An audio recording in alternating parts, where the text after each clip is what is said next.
Hey YouTube, Hannikin here. We got another episode of Geek K, and today we have an order from Barnes & Noble to review. I have 3 pops that I ordered from them. I know I said I'd never order from them again, but I wanted to complete a collection and I figured I'd give them one more shot. And I wanted to complete some collections, and they by far had the greatest deals out there. I think some of these pops were $5 a piece. I had free shipping with them because it's one of the larger companies online, and I'm a Barnes & Noble card holder, so I get free shipping. So I paid like $17 for 3 pops, which is, you know, insanely awesome value. Quickly, just off of the initial reaction, the boxes are in dire straits. There are some dents in the boxes, and we'll get into the individual pops and scuffs and whatnot on them. So let's dive right in. First up, the series. First series that I wanted to complete was the Minions series. I needed 2 more to complete this series. So first up we have King Bob. There's King Bob in all his glory.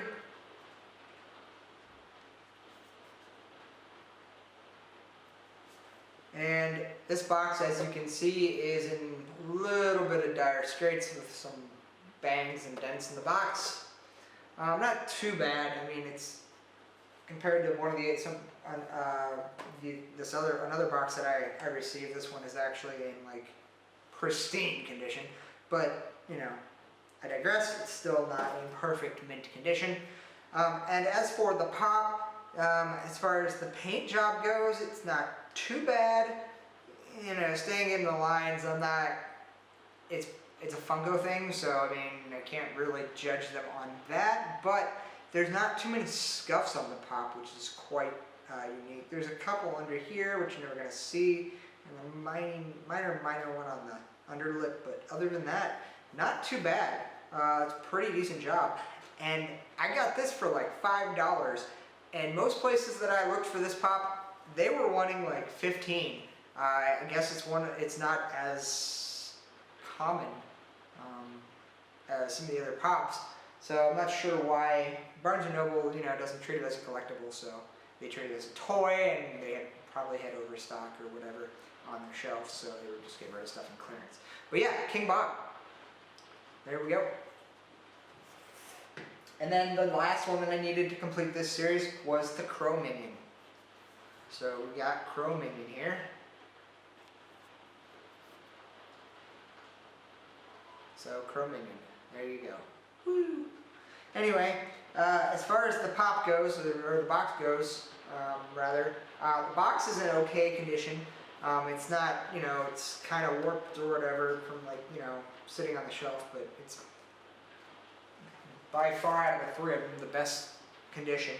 As far as the pop goes, again, staying in the lines, there's nothing really painted on this guy other than the yellow. The brown doesn't look like it's painted as much as it is attached. There's not really anything. There's a little bit of a scuff mark under the glasses, but that's actually pretty decent condition for this guy. So that completes the Minions collection. I still have, I'm not sure if the purple Minion is part of Minions or Despicable Me 2, or maybe 1. I'm not sure, I have to check into that. So I might not have the super complete, but I do have the complete, all 6. Okay, so and then the next one that I wanted to get, and the reason that I'm wearing this shirt right here is, well, I can't see on the camera, that guy right there, I got the Jane Cobb pop. Now this one was actually what I've been looking for a while. Everywhere I went, this pop was like at least $13. I don't know why, or it just sold out as soon as I went to buy it. So apparently this is the more rare pop, and of the Firefly line, and I can see why, because he actually looks like Jane. I've said this, you know, before, none of those pops over there, maybe Malcolm, but they don't look like the characters. They did a horrible job on this line. But the Jane Pop actually, for the most part, looks like Adam Baldwin. So they did a pretty decent job. Now, it is in poor condition, as in it has scuffs all over the place. So it is a very poor condition pop. And the box is the worst part. I don't know if you can see this here. Like, I kind of like massaged it, but like this was actually open like this when I got it, like sitting like that, and that was folded over like that. Like, it's bent like on the bottom there, so that kind of annoyed me. Originally when I seen it in the box, it was like this, so I'm like, whoa, what is that? And then I pull out, I was like, oh no, it's the Jane Pop, because, you know, I'm a huge Firefly nerd. And then I come to realize, like, I'm thinking in my head, it's like, oh no, is the whole thing crushed? Because it looks like it's like completely, and the box was like bent in, like that, like, it was like that basically. I'm like, what the hell? So I was able to like unbend it and fold it back, so it's not too bad. But again, this was the more expensive of the pops, because this one was like normal value, $8, $9 pop. Yeah, $9. The others were $4.50 each. So the one that I paid more for was in worse condition, which makes no sense whatsoever. Come on. Anyway, as I said in the last video, I do not recommend buying from Barnes & Noble pops, or any of the other major companies who sell pops as toys. If you're going to buy a pop online, eBay, number one. Number two, a collectible focused site. A site that knows these are collectibles and they're selling and marketing to collectors. I'm going to throw out Gemini Collectibles as the number one recommendation. Go there first if they do not have it. If you are in a major metropolitan city and shipping methods don't matter to you and they get to you fast no matter what, Entertainment Earth is probably a decent choice. I cannot comment on the shipping method to you guys. I can only comment on me because they don't offer USPS as a shipping method for some bonkers reason. I don't know, they're stupid. I don't understand what they're doing, maybe, I don't know.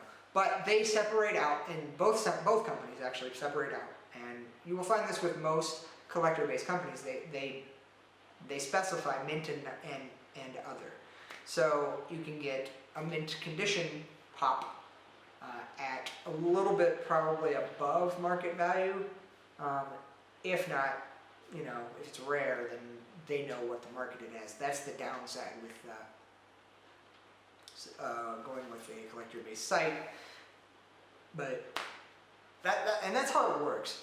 Like, for instance, Toy Wiz. Toy Wiz has the hugest collection by far of pops online. Seconded maybe to Entertainment Earth, but Toy Wiz has the most. But they are not a collector-based site. Now, they do, however, do pretty decent job with shipping and handling as opposed to Barnes & Noble and Amazon and them. They at least use packing peanuts and they protect the pops. I wish they would wrap them, but I digress.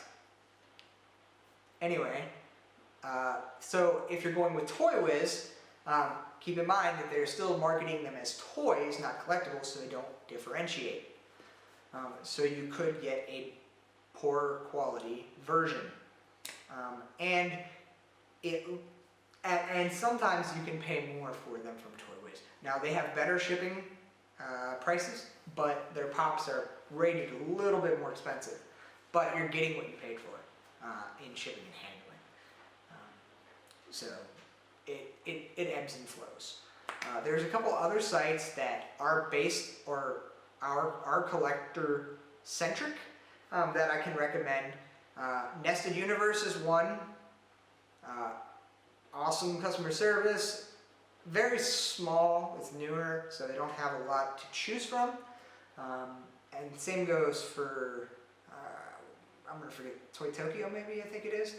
They're very similar in like what they have as far as selection wise, like quantity wise, and as far as service and whatnot. But they're geared towards you as a collector. They're not geared towards, they don't treat them as toys. However, they don't differentiate as of yet. Toy Tokyo might, I'm not sure about that one. As far as non-mint. So, you know, but they have better shipping than any of, Gemini Collectible has the best shipping, and so these have the same, just as good as Toy Tokyo, or as Gemini Collectibles. But I'll put the ratings for all these sites in the comments so that you can see. And I'll put them in order with links to all the sites. But this is basically just a recap of my findings so far. There's a couple other sites out there. I haven't really messed with them much. I've ordered from a lot of different other sites, but these are the ones that either have the better ratings or have the better quality items. And it just, there's no clear-cut one to rule them all website. It ebbs and flows, so I've broken it out into categories so you can see which ones are higher rated in what categories, and I'll separate it out and provide you information in the details, but that's kind of how I broke it out. I'm going to do a recap video later, but I just thought I'd throw that out there now so that you guys know, don't go to this company, go to a better company, and what those companies are. Okay, I've rambled on long enough. As always, I'm Hanneken. This has been an episode of Geek K. Be sure to hit that subscribe button on the way out so that you can be entered in that contest, and check out video 20 for more ways to enter. Peace.